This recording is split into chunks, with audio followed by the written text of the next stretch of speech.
Hi guys, legal वाला में आप सभी का स्वागत है।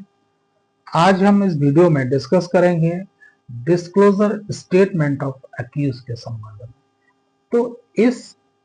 स्टेटमेंट के बारे में जो अक्यूज इस तरह की जो स्टेटमेंट डिस्क्लोज करता है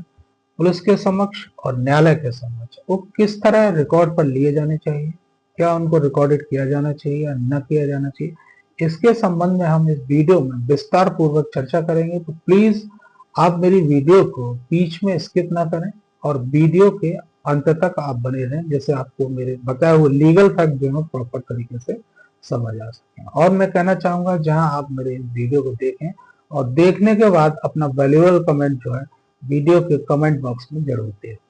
तो मैं बताना चाहूंगा डिस्क्लोजर स्टेटमेंट ऑफ एक्यूज जो है वो क्या होता है। जहां किसी घटना के संबंध में या तो पुलिस,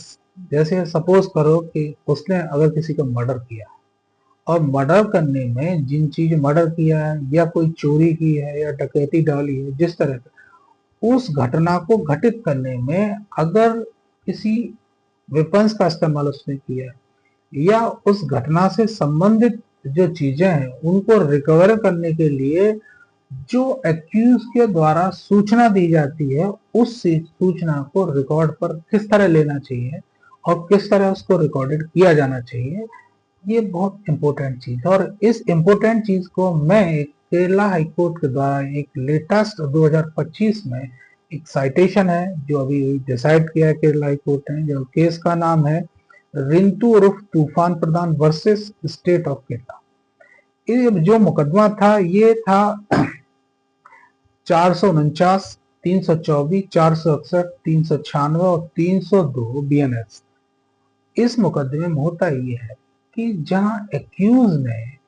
किसी भी तथ्य के बारे में प्रथम सूचना जो पुलिस को दी और उसके आधार पर उस तथ्य को रिकवर किया गया। जब रिकवर किया और उसके साथ ही कुछ संदेहात्मक जो है स्टेटमेंट उसने दी है पुलिस को, ये चीजें वहां ये चीजें, और उसके संबंध में यहाँ हाईकोर्ट ने क्लियर कट ये डायरेक्शन दिया कि जहां डिस्क्लोजर ऑफ स्टेटमेंट हो, जहां एक्यूज अपने बयान इन फ्रंट ऑफ कोर्ट अगर रिकॉर्ड करा रहा है तो उसको पुलिस अधिकारी उसको रिकॉर्ड करे और रिकॉर्ड करने के बाद उसको उससे संबंधित जो भी तथ्य हैं, जो भी फैक्ट्स उसने रिकवर किए उनको फिर वो न्यायालय में प्रोड्यूस करे। तो उन डिस्क्लोजर ऑफ स्टेटमेंट्स को हम प्रासंगिक मान सकते हैं अगर पुलिस ऑफिसर ने उनको न्यायालय के अंदर जो उसने डिस्क्लोजर ऑफ स्टेटमेंट रिकॉर्ड पर दिए हैं या उसने जो कहा है, जो सूचना दी है और उससे संबंधित कोई रिकॉर्ड ही नहीं किया उसने, और ये कह रहे हैं कि हमने उस चीज को प्रूव कर दिया है, जो उसने वो चीजें बताई हैं वो प्रासंगिक हैं और हमने उसको प्रूव कर दिया। तो ऐसे इस तरह के डिस्क्लोजर ऑफ स्टेटमेंट्स जो अक्यूज के होते हैं उनको प्रूव नहीं किया जा सकता जब तक कि पुलिस ऑफिसर न्यायालय के अंदर आके उन चीजों को रिकॉर्डेड नहीं करता, और रिकॉर्डेड करने के बाद उससे संबंधित जो भी साक्ष्य इन फ्रंट ऑफ जो कोर्ट है उसे मूव न करे। उसके मूव करने के बाद फिर हम उसको जो प्रमाणिकता की श्रेणी में देख सकते हैं कि जहां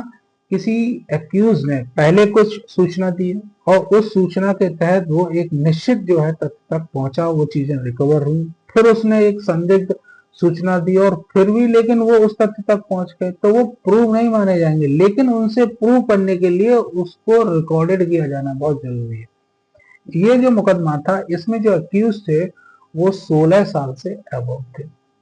अब ये मर्डर का मामला था, तो इसमें हाईकोर्ट ने क्लियर कट ये डायरेक्शन किया कि जहां 16 साल से ऊपर के व्यक्ति जो हैं 302 जैसी घटना घटित करते हैं तो वो नॉर्मल नहीं है, वो जुनाइल तो है, लेकिन वो जुनाइल की श्रेणी में आएंगे या नहीं आएंगे ये जो बोर्ड डिसाइड करेगा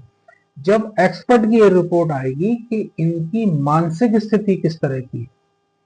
अगर मानसिक स्थिति उनकी सही है और ए मेजॉरिटी की कंडीशन में आती है तो उनको पूरी तरह से मेजर की तरह पनिशमेंट दिया जाएगा।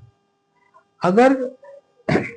उनकी मानसिक स्थिति अच्छी नहीं है तो उनके जो स्टेटमेंट जो एक्सपर्ट रिकॉर्ड करेगा, उनसे जो पूछताछ करेगा, उसके आधार पर उनकी मानसिक स्थिति इस स्तर की नहीं है, तो उन्हें जो जुनाल की तरह ही एज ए जुनाल ही उनको ट्रीट किया जाएगा और उसी तरह उनको पनिशमेंट दिया जाएगा। और जो डिस्क्लोजर ऑफ स्टेटमेंट है उनको प्रासंगिक हम उनके द्वारा जो दिए गए हैं उनको पूरी तरह से प्रमाणित नहीं मान सकते, क्योंकि पुलिस ऑफिसर ने जब उसने disclosure of statement in front court move किया या उन्होंने रिकॉर्डेड करा है, तो पुलिस वाले ने उसे रिकॉर्ड पर नहीं लिया है और रिकॉर्ड उसको नहीं किया है, जबकि वो रिकॉर्ड किए जाने चाहिए थे। अगर आपको मेरी इस वीडियो में बता रहे हुए जो एफर्ट्स हैं वो अच्छे लगते हैं तो मेरी वीडियो को लाइक एंड शेयर करें, मेरे चैनल को सब्सक्राइब करना ना भूलें, जिससे मेरी नेक्स्ट आने वाली वीडियो से आप छूते रह रहे हैं। Thank you so much.